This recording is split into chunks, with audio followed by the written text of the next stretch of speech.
The predator cubs found her helmet. Now they wear it during guard duty. The Vrakesh hunting pack circled the human outpost for the third night in a row. Their sleek obsidian forms moved through the alien jungle like liquid shadow, 6 legs carrying their muscular bodies in perfect silence. On their homeworld of Vrakesh Prime, they were apex predators. Here, on the contested border world of Theta 7, they had learned a disturbing truth. They were not alone at the top of the food chain. Lisa Chen adjusted her rifle's scope, watching the heat signatures dance at the perimeter. "They're testing us again," she muttered into her comm. "Let them test," James Rodriguez replied from his position in the eastern tower. "They've been doing this dance for weeks. They're curious, not aggressive. Curious predators are still predators. James, the Vrakesh were magnificent creatures, 8 feet of corded muscle, razor-sharp claws, and intelligence that burned behind their triple-pupilled eyes. When humanity first encountered them, the Galactic Council had warned that the Vrakesh were untamable, unpredictable, and utterly hostile to outsiders. 3 colonial expeditions had vanished on Vrakesh-controlled worlds before Theta 7, but Lisa had noticed something the Council had missed. The pack always stopped at the same distance, always retreated at dawn, and their alpha, a scarred female with a distinctive white marking across her snout, never showed her teeth when she approached. "I'm going out there," Lisa announced. "Are you insane?" James's voice cracked with alarm. "Possibly." She checked her sidearm, then did something that went against every survival instinct. She removed her helmet. The advanced Mark 7 combat helmet that protected her head, provided tactical data, and marked her as human military. "But I think they're trying to communicate." Before James could protest further, Lisa stepped through the airlock into the humid night. The jungle fell silent. The Vrakesh pack froze. Their eyes locked on the small human who walked calmly toward certain death. The alpha approached slowly, her massive head tilted in what might have been curiosity.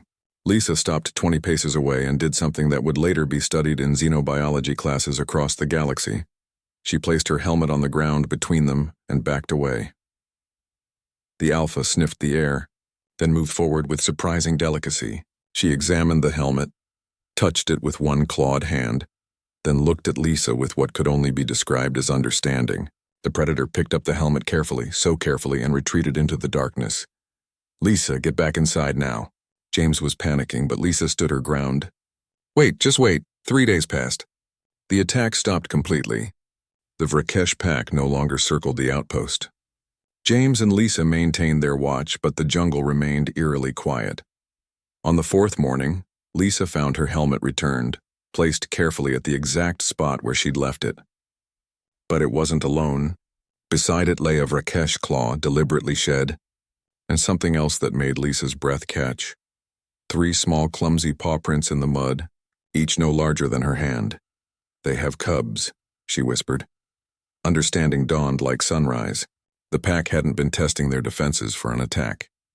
They'd been assessing whether humans were a threat to their young. Every aggressive species humanity had encountered, the Vrakesh included, shared one universal trait. They protected their offspring with ferocious determination. Lisa picked up her helmet and noticed fresh scratches on its surface. Small scratches, made by tiny claws that hadn't yet learned their own strength. "James, I need you to see this." Over the following weeks, a tentative relationship formed. The Vrakesh pack began appearing at dawn, maintaining their distance but no longer hiding. And then, one morning, Lisa saw something that made her laugh until tears ran down her face. 3 Vrakesh cubs tumbled into the clearing, playing a game that looked suspiciously like tag. The smallest one wore Lisa's helmet, comically oversized on its juvenile head, the tactical display flickering as it bumped against the cub's snout. The young Vrakesh pranced proudly while its siblings chittered in what sounded remarkably like laughter. The alpha female watched from the tree line, and Lisa could swear the predator was amused. "They're using it as a status symbol," James observed, now standing beside Lisa outside the outpost. "The cub wearing the helmet gets to lead their games." But it was more than that. Over time, they noticed a pattern. When the pack hunted, one cub always wore the helmet. When they settled for the night, a cub in Lisa's helmet took the first watch position, mimicking the adult Vrakesh who guarded their den. The Cubs had turned the human military helmet into a badge of honor, a symbol of responsibility. They wore it during guard duty, during hunting lessons, during any activity that required leadership or bravery. The Galactic Council was baffled when Lisa submitted her report. Diplomatic relations with the Vrkesh had been considered impossible, yet here was proof that understanding could bridge even the widest gaps between species. How did you know they weren't hostile? The council representative asked via hologram. Lisa smiled, thinking of the Cubs tumbling over each other, fighting for their turn to wear the oversized helmet. Because fear and aggression look different from caution and protection. They weren't studying us to attack. They were studying us to know if they should run. And the helmet, a gift, a gesture of trust.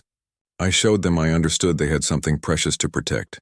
She pulled up a video on her datapad, showing the smallest cub standing proud guard duty wearing her Mark 7 helmet, its siblings sleeping peacefully behind it, and they returned that trust in the only way they could. James leaned into the frame. The council called them untamable predators, but Lisa didn't try to tame them. She just recognized them for what they really are. What's that? The representative asked. Lisa and James answered simultaneously. Parents.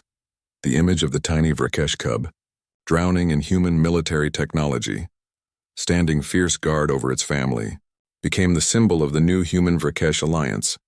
Because sometimes the fiercest predators don't need to be conquered or controlled. Sometimes they just need someone to see past their claws and recognize the hearts beating beneath. And sometimes, a single helmet can build a bridge between worlds.